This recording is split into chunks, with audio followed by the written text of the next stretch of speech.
साथ लंदन से जुड़े हैं रवि शर्मा जी। रवि शर्मा जी, जयतु भारतम पर आपका स्वागत है, अभिनंदन है। नमस्कार। नमस्कार और धन्य। कुछ परिस्थितियों ने साथ दिया, कुछ भाग्य ने साथ दिया। तो ये या किसी बहू से जो कति गामली कर रहा 9 बज रहे, तो मेरी माँ ने उनको डांट दिया और आधी रात के बाद करीब 1 बजे, 1:30 बजे, 2 बजे 1 घंटे का आराम मैं अपनी माँ को देता था। बड़ी दिलचस्प कहानी है मेरे परिवार की। शायद ऐसे गुरु के सानिध्य में रह रहे हैं जिनका बहुत नाम है, सम्मान है, तो आपकी छोटी सी भी गलत हरकत उनके नाम को ठेस ना पहुंचा दे, यह ख्याल हमेशा रहता था। लुटे खजाने मारे सतगुरु के दरबार में। मेरा छुट्टियों पे जाना होता था, या तो मैं हरिद्वार जा रहा हूँ या मथुरा वृंदावन जा रहा हूँ। सब जगह संयोग बने प्रभु ने। चीजें हमारे हमारी संस्कृति में, हमारे संस्कारों में है। हमारे तो जैसे ही मैंने बोला, मेरे कान में आवाज आई कि you have to take few seconds more because prime minister is stopped by. वो गुरु जी कहते थे अगर कोई यहाँ मंदिर में भोजन करता है तो सेवा जरूर करे, वरना ये जो दान का भोजन है अंतड़ियां फाड़ देगा तुम्हारी। फिर मैंने उसको जो रगड़ा, इतना बजाया, उसमें आरती, भजन, कीर्तन, जो भी मुझे हाथ लगता।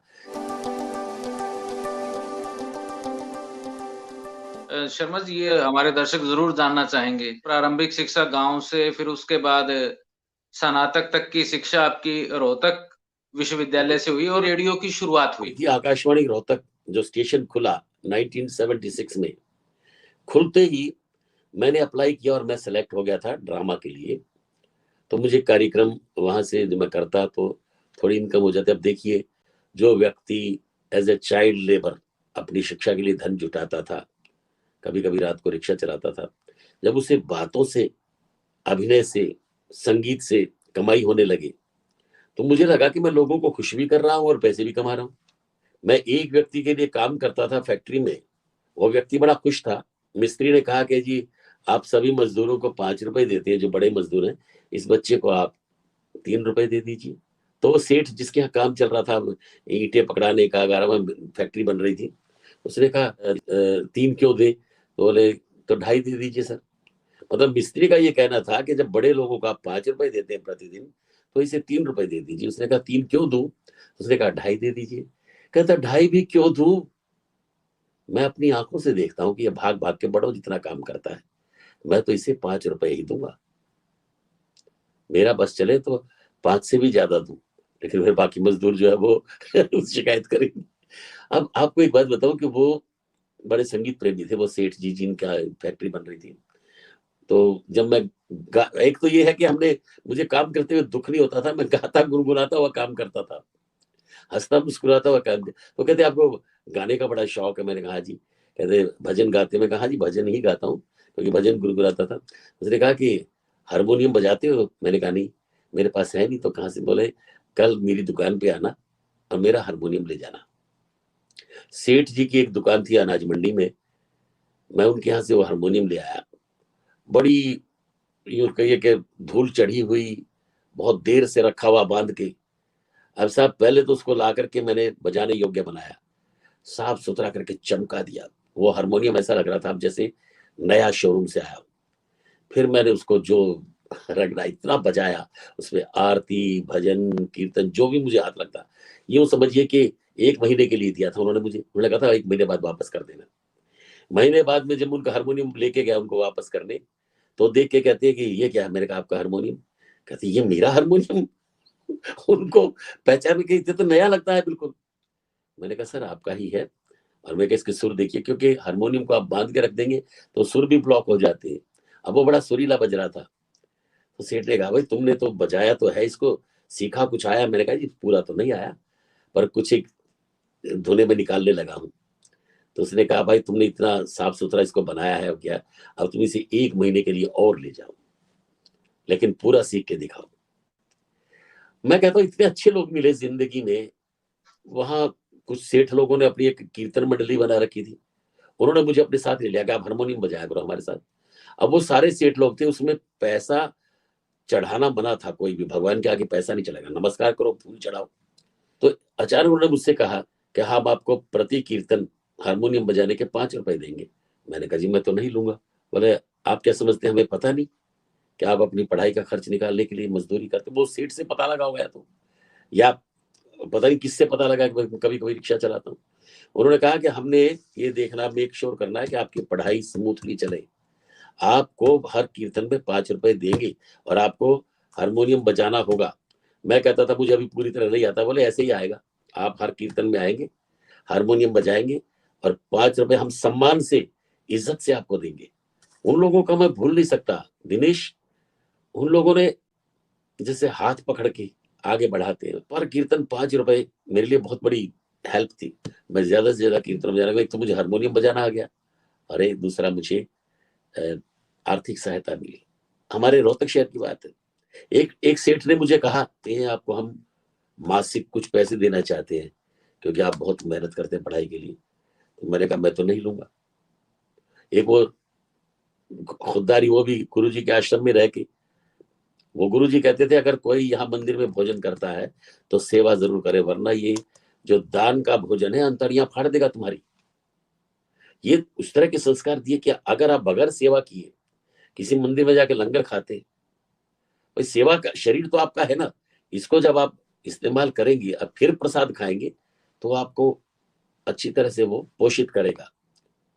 तो सेठ जी को मैंने कहा मैं तो नहीं लूंगा आपके धर्मादे के पैसे। फिर उसने कहा कि अच्छा आप मेरे बच्चों को ट्यूशन पढ़ा दीजिए। अब उनके घर पे मैं जाता, उनके बच्चों को पढ़ाता और सेठानी जी ऐसी सेवा करती जैसे ब्राह्मण घर में आया है। मैं कहा जी मैं टीचर हूँ, मैं पैसे लेके पढ़ा रहा हूँ बच्चों को। बोले जी फिर भी पहले बताइए चाय पियेंगे क्या लेंगे। और फिर बच्चों को, मतलब बच्चे भी संस्कारी बन रहे थे कि जब माँ इतनी इज्जत कर रही है मास्टर जी की, तो हमें भी मास्टर जी को सम्मान देना चाहिए। तो ऐसे ऐसे काम जो है मैं बता रहा हूँ फिर के जिंदगी में ज्यादातर अनुभव बहुत सुखद रहे हैं मुझे। कहीं कलयुग या कहीं जो अ, बुरे लोग या दुष्ट लोग जो वो नजर नहीं आए एक उम्र तक। बहुत अच्छे लोग मिले हैं। ईश्वर वो जहां भी हो उन्हें, अगर दुनिया में है तो, क्योंकि काफी लोग दुनिया से कूच कर चुके हैं, सब बड़े थे मुझसे, मैं बच्चा था, तो उनमें से उन सबको प्रभु अपने चरणों में स्थान दे, उन्हें सदगति प्रदान करे। जी, शर्मा जी, ये जो संस्कार आपको मिले हैं अहंकार रहित रहने के, उनका प्रभाव हम मान सकते हैं। तो जिस तरह से मॉरिशस की शुरुआत हुई आपकी, फिर यूरोप में पहले बीबीसी, फिर सनराइज और अब लाइका, इन सारी कड़ियों को किस तरह से जोड़ के आप देखते हैं? ब्रिटिश मेन स्ट्रीम में तो रेडियो ऐसे थे नहीं जो हिंदुस्तानी कार्यक्रमों को रेगुलर दिखाते हो या सुनवाते हो, पर जैसे कभी हफ्ते में एक बार या किसी खास समय पर एशियन प्रसारण बीबीसी करता था। फिर धीरे धीरे जब लोगों की संख्या बढ़ी इमिग्रेंट्स की, तो ये महसूस करवाया गया कि भाई एशियन स्टेशन की जरूरत है। तो वो भी बड़ा अच्छा दौर था कि हम एक हमारे साथी थे वो पायरेट स्टेशन चलाते थे, और उसमें उन्होंने कहा कि आप रेडियो के आदमी हैं, आपके पास अनुभव है थोड़ा, आपकी आवाज भी रेडियो की लगती है, तो आप मेरी मदद कीजिए। तो मैंने उनकी मदद की। फिर मुझे एहसास हुआ कि भाई ये कानूनी मान्यता नहीं है इसको, तो मैंने कहा भाई ये गैर कानूनी काम करते हुए डर लगता है मुझे, मैं नहीं करूंगा। उसने कहा नहीं नहीं नहीं, आपको कुछ गैर कानूनी तो तब होगा जब आप, भाई आपको पुलिस आके रोके, अरेस्ट करे, कुछ करे। इसमें तो एक छोटा सा फाइन होता है जो मैं पे करूंगा, वो कहता है। और वो बात सही थी कि फाइन होता था, उसको इतना गंभीर अपराध नहीं माना जाता था पायरेट स्टेशन की ब्रॉडकास्टिंग को। खासकर जब कोई बात पुलिस को समाज में, एशियन समाज में खासकर फैलानी होती थी, पहुंचानी होती थी, तो हमारे रेडियो पर एडवर्टाइज करते थे। दूसरा उनको तंग, एक तरह से वो तंग हो रहे थे हमसे कि उनको रोकने के लिए पहले अप्लाई करना पड़ता था कोर्ट में, कोर्ट उनको इजाजत देता तो वो हमारे यहाँ उसमें स्टूडियो में रेड करते, और रेड में वो हमारे बस इंस्ट्रूमेंट्स उठा ले जाते। अगर कभी कभी वो फाइन करते तो कोर्ट में वो थोड़ा सा फाइन होता था, वो दे के उस इंस्ट्रूमेंट्स भी हम सस्ते रखते थे। यानी अभी उन्होंने हमारा रेडियो रोका है, हम घंटे 2 घंटे में दूसरा स्टेशन शुरू कर देते थे। कभी कभी तो हम जो है आज यहाँ से किया, कल वहां से किया, अब वो लेकर के इंस्ट्रूमेंट से ढूंढ रहे हैं ये ब्रॉडकास्ट कहाँ से हो रहा है रेडियो। तो फिर उसके बाद वो वहां का वो परमिशन लेके आते रेड करने का, तब तक वो आते शायद हम पहले ही स्टेशन बदल चुके होते थे। तो वो भी हमसे परेशान थे, हम भी परेशान थे, बार बार हमारे इंस्ट्रूमेंट्स वो ले जाते थे, फाइन करते थे। वो रेडियो गैर कानूनी होते हुए भी कानूनी रेडियो से ज्यादा प्रभावशाली साबित हो रहा था। पुलिस हमारी सेवाएं इस्तेमाल करती थी, फायर ब्रिगेड हमारी सेवाएं, हॉस्पिटल हमारी सेवाएं, कौन से लोकल गवर्नमेंट हमारी सेवाएं लेते थे कि भाई हमें ये मैसेज देना है। हमने ही पहले ये जरूरत महसूस करवाई कि there is a need for an Asian radio station. They declared that they want to give licence to a company that can run an Asian radio station successfully. Radio authority ने भी कहा कि आप पहले अपनी इलीगल ब्रॉडकास्टिंग स्टॉप कीजिए, फिर हम लाइसेंस देने पर विचार करेंगे, पर लाइसेंस ऐसे आपको नहीं देंगे, हम उसको पब्लिसाइज करेंगे, अनाउंस करेंगे कि भाई लोग अप्लाई करें कोई भी। तो उसके बाद सब जब एप्लीकेशंस दी, हमने भी दी, पर हमारे साथ 50 ऑर्गेनाइजेशंस ने दी। लाइसेंस मिलते ही हमने फिर पूरे अधिकार से जो फर्स्ट टाइम रेडियो स्टेशन यहाँ चलाया, वो रेडियो टीवी और फिल्मों से ज्यादा लोकप्रिय साबित हुआ।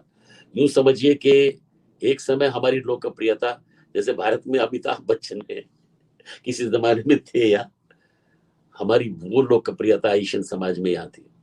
जहां जाते थे लोग हमारे फोटोग्राफ और ऑटोग्राफ के लिए भीड़ जमा करते थे। हम लोग फंक्शन ऑर्गेनाइज करते थे, बाहर भीड़ जुटती थी। तो वही कमाई हम आज खा रहे हैं। अब आज तो रेडियो की जरूरत भी नहीं है, सच्ची देखा जाए तो गीत जो है आप ऑनलाइन कुछ भी सुनो, कुछ भी देखो। हमारा तो पुराना नाम और काम जो है लोगों को याद है, इसलिए आज लोग सुनते हैं हमें। मैं अब भी रेडियो शो करता हूँ और एक डेडिकेटेड और लॉयल लिसनरशिप है मेरे पास। और अब पहले तो यूके में थी सिर्फ, अब तो विश्व भर में आप वहां कुरुक्षेत्र में बैठ के सुन सकते हैं। बहुत से लोग सुनते हैं, मुंबई में सुनते हैं, ऑस्ट्रेलिया में सुनते हैं, अमेरिका में सुनते हैं जी। पहले पायरेट स्टेशन में जाने से पहले मैं बीबीसी में गया था, वर्ल्ड सर्विस में। वहां एक बड़े अच्छे स्तर के प्रोग्राम बनते थे, उसमें जर्नलिज्म ज्यादा होता था, मैं एंटरटेनमेंट कम, और सूचनाएं, समाचार, इंटरव्यूज ये ज्यादा होते थे, पर बड़े उच्च स्तर के। और भारत में मैंने देखा था कि एक वर्ग ऐसा था, एक वर्ग क्या, बहुत सारे लोग भारतीय संचार माध्यमों पर विश्वास न करके बीबीसी पर विश्वास करते थे वर्ल्ड सर्विस में एक जमाने में। खासकर जब सीमा पर भारत पाक युद्ध चल रहा था तो दोनों देश दावा करते थे हमारी सेनाएं आगे बढ़ रही हैं, हमने कितनी चौकियों पर कब्जा कर लिया, पर सब कहते थे नहीं, बीबीसी सुनो, सही खबर वहां से आएगी कि स्थिति क्या है। तो यहां आकर के मैंने बीबीसी वर्ल्ड सर्विस से संपर्क किया और उन्होंने मुझे सीधे ले लिया। उनकी रिक्वायरमेंट थी मिनिमम एमए हिंदी होना चाहिए, तो मैंने तो एमए हिंदी किया हुआ था कुरुक्षेत्र से। फिर मैंने तो एमडीयू से बीएड एमएड वगैरह कई डिग्रियां तो थी, लेकिन डिग्री काम नहीं आती वहां। तो वो आपका संप्रेषण कैसा है, आपकी जो डिलीवरी कैसी है, और शब्दों को संजोकर कैसे आप पेश करते। तो यहाँ बीबीसी में मुझे बहुत कुछ सीखने को मिला, पैसा भी मिला, काम भी मिला, लेकिन जो सीनियर्स वहां बैठे थे उनमें मैं बड़े, भारत में मैं उनको सुनता था और सोचता था कि कभी इनसे मुलाकात हो आमने सामने। तो यहाँ बड़े अच्छे लोग मिले। कैलाश बुधवार जी हेड थे यहाँ बीबीसी हिंदी सेक्शन और तमिल सेक्शन के, अभी उनका देहांत हुआ इसी साल। मैं उनको आचार्य जी कहता था, जैसे बच्चे को उंगली पकड़ के चलना सिखाते हैं, ऐसे उन्होंने मेरा मार्गदर्शन किया। और भी कई, ओंकारनाथ श्रीवास्तव थे, और गोपाल भनोट थे, और साहब राजनारायण बिसारिया, ये ऐसे नाम है जो बहुत पुराने ब्रॉडकास्टर थे बीबीसी में। फिर मैं, जब हमारा अपना लाइसेंस हो गया रेडियो में, तो फिर अमीन सयानी साहब से संपर्क हुआ। अब एक जमाने में जो रेडियो प्रसारण के बादशाह माने जाते थे अपने अमीन सयानी साहब, अपने स्टाइल के लिए, वो मेरे साथ कुलीग बन के काम कर रहे हैं। वो भारत में वहां से रिकॉर्डिंग भेजते और कार्यक्रम हम यहाँ चलाते, हमारे रेडियो में चलता था उनका प्रोग्राम। फिर मैंने एक बार उनको, वो उनका संदेश आया कि मैं लंदन आ रहा हूँ और आपके कार्यक्रम में आपका मेहमान होऊंगा। तो रेडियो ने, हमारी कंपनी ने अरेंज किया और मेरी आमने सामने उनसे रेडियो पर हमने बात की। तो वो कहते थे, नौजवान मुझे आप पर गर्व है। तो मैं काफी यंग था उस वक्त जब वो आए थे। अब वो परिचित है मुझसे अभी भी, मैं उनको अगर प्रणाम भेजूं और संदेश भेजूं तो जवाब आता है। और उनसे भी काफी कुछ सीखा, हर किसी से मुझे सीखने को मिला। बल्कि बाद में जो मेरे जूनियर, जो बाद में जिन्होंने रेडियो ज्वाइन किया और जो कहते हैं कि रवि जी हम आपको उस्ताद मानते हैं, मैंने उनसे भी सीखा जी। मैं कहा कि भाई उस्ताद तो हर व्यक्ति है यहाँ, कई हैं यहाँ पर ऐसे ब्रॉडकास्टर जिन्होंने अच्छा नाम कमाया है और वो एयर पे बड़े बेझिझक कहते हैं कि हम रवि जी को अपना गुरु मानते हैं। पर मैं हमेशा ये स्वीकार करता हूँ कि भाषाओं के कुछ ऐसे शब्द मैंने उनसे भी सीखे। उर्दू तो मुझे आती नहीं थी, अब मैं उर्दू में शायरी करता हूँ, उनसे सीखी है। पाकिस्तान से कुछ ब्रॉडकास्टर्स हैं और दूसरे देशों के भी कई, अफ्रीका से आए ब्रॉडकास्टर, चमन लाल चमन, बड़े अच्छे ब्रॉडकास्टर, अभी निधन हुआ उनका इसी साल। तो बहुत अच्छे अच्छे लोग संपर्क में आए और बहुत कुछ देकर गए मुझे। ऋणी हूं मैं बहुत सारे लोगों का। इतने साल आपको लंदन में हो गए, हरियाणवी से इतना जुड़ाव, तो ऐसा कैसे? बोला छोरे हरियाणा तो लिकड़ गया, पर हरियाणा छोरे मत अभी लिकड़िया। जी जी जी। हम लोग भारत से निकल गए हैं, लेकिन भारत हमेशा नहीं निकल सकता। हम लोग हर साल हरियाणा डे मनाते हैं, गीता जयंती सेलिब्रेट करते हैं। कोरोना काल में भी हमने वर्चुअली किया। तो ये जो चीजें हैं अपनी साथ लेके चल रहे हैं, उस पर हमें गर्व है। भारत को हमने दिल में बसा रखा है। हम जहां जाते हैं भारतीय, प्रवासी कहने को प्रवासी होते हैं, सच पूछे तो हम बहुत गहन देशवासी होते हैं। हम बहुत संवेदनशील देशवासी होते हैं, समर्पित देशवासी होते हैं। भारत क्रिकेट में जीतता है, हम यहाँ सेलिब्रेट करते हैं। भारत में एक घटना घटती है आतंकवाद की, हमारे यहाँ यूं कहिए कि मायूसी छा जाती है, शोक संतृप्त हो जाते हैं, हम आंसू बहाते हैं। घटना पुलवामा की हो या पूर्व में कहीं, जब हमारे सैनिकों पर, हमारे नागरिकों पर हमला होता है, हमारी कहीं भी देश की सुरक्षा को जब कोई चुनौती देता है, खून खोलता है, ये दिल बोलता है, रोता है, हुंकार भरता है। तो शर्मा जी, आपका जीवन का सबसे बड़ा शो रहा है वेम्बले स्टेडियम का मोदी जी का कार्यक्रम। जी। हम चाहेंगे अपने अनुभव, और खासतौर से उसमें एक चीज जरूर आप जिक्र करें, क्योंकि इतने बड़े शो के लिए हमारा मानना है कि बड़ा मानदेय भी रहा होगा। तो उस सारे अनुभव को आप एक बार हमारे दर्शकों से साझा करें कि जब आपने 2015 में वो कार्यक्रम किया, कैसा अनुभव हुआ, कैसा कार्यक्रम था? देखिए अनुभव, कैसे? एक मोदी जी लोकप्रियता के चरम पर थे उन दिनों, और मोदी जी का ब्रिटेन में आना पहली बार, बहुत लोग उत्साहित थे उनका स्वागत करने के लिए। Even British government was very excited. हमें वेम्बली स्टेडियम में 3 दिन तक हम उसका अभ्यास करते रहे, प्रोग्राम का, प्रेजेंटेशन का। बड़ा बढ़िया स्टाफ था, मतलब बड़ा प्रोफेशनल। अंग्रेजों ने स्टेज बनाई, अंग्रेजों ने सारा साउंड सिस्टम, लाइट सिस्टम संभाला। और देखिए कि मुझे 3 सेक्रेटरी मिले थे मुझे असिस्ट करने के लिए, कि मुझे किसी चीज की, अगर मेरे माइक में बैटरी कमजोर है तो बैटरी लेके एक लड़की ऑल द टाइम मेरे साथ, मेरा माइक साथ लेके चलती थी, टेस्ट करती थी, फिर मुझे देती थी माइक। वापस आते स्टेज से वो माइक ले लेती थी, चेक करती थी उसका काम कर रहा है। एक मेरे कान में वो लगे थे, तो कंट्रोल रूम से व्यक्ति बताता था कि आपको ये करना है, इतनी सेकंड्स और लगा रहे हैं। अब जैसे मैं प्रधानमंत्री के लिए अनाउंसमेंट कर दी, ladies and gentleman, the most popular person at the moment in the world, the prime minister of India। तो जैसे ही मैंने बोला, मेरे कान में आवाज आई कि you have to take few seconds more because the prime minister is stopped by on the way ना, पैसेज में स्टेज पर आने से पहले वो किसी लीडर से बात करने में रुक गए। अब उन्होंने जितने सेकंड वहां बात की, उतने सेकंड मुझे यहाँ बोलना पड़ा। तो ये बड़ा प्रोफेशनल प्रेजेंटेशन था। नाम दीजिए उनका, ऐसे नहीं, जोर से बोलिए, मोदी।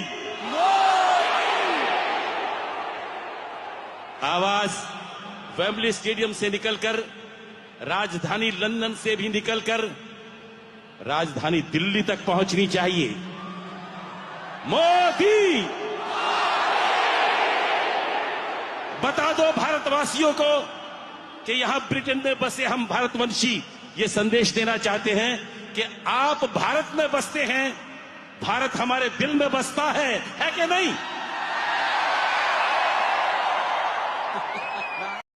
इस कार्यक्रम के लिए लोग सोचते हैं, बहुत सारे लोग पूछते हैं कि कितना पैसा मैंने लिया। तो it's a signed contract. I was trying to do it free, but they say no, you have to charge something. तो मेरे पास कॉन्ट्रैक्ट में लिखा हुआ ये, I charge £1 for that show. 1 pound का कॉन्ट्रैक्ट मेरा बना, मैंने साइन किया, लेकिन मेरे खर्चे सारे उठाए उन्होंने। यहाँ तक कि मेरे कॉस्ट्यूम नहीं बनवाए, जो कपड़े मैंने पहने वो उन्होंने तैयार करवाए। जो जहाँ रूम में मैं रुका, स्वीट था फर्स्ट क्लास, जिसमें sofa, fridge, TV, kitchen, bedroom, सब कुछ वहां पे था मेरा। मेरी गाड़ी के लिए parking next to my suite, वहां पे सब कुछ। वेम्बली स्टेडियम में ये चीजें इतनी महंगी हैं, बड़े बड़े तो फुटबॉल स्टार वहां ठहरते हैं और उसमें, लेकिन वो मेरे साथ ही और भी कलाकार ठहरे हुए थे। जैसे वहां से भारत से जो आर्टिस्ट आए हुए थे, अलीशा चिनॉय, वो भी प्रेजेंट करी थी उसमें, साथ वाले कमरे में वो ठहरी हुई थी। और ग्रुप थे बहुत सारे, मतलब कई आइटम थे, फोक डांसेस थे, फोक म्यूजिक थे, इंस्ट्रूमेंटल प्रेजेंटेशन से, सितार वादन था एक लड़की का। तो बहुत सारी आइटम्स थी जो हम 3 दिन तक पहले रिहर्सल करते रहे। फिर चौथे दिन हमारी परफॉर्मेंस थी उसकी, एक के बाद एक आइटम, एक के बाद एक impressive presentation, dances from different states, music of different states, पोशाकें, ड्रेसेस अलग अलग प्रदेशों की, भारत की। उसके बाद उस कार्यक्रम में ऑडियंस का रिस्पॉन्स आप देखें, इतनी बड़ी सभा को एड्रेस करने का मेरा सौभाग्य था। मैं आज भी कहता हूं कि वो मेरी जिंदगी का सबसे बड़ा प्रोग्राम था मेरे लिए।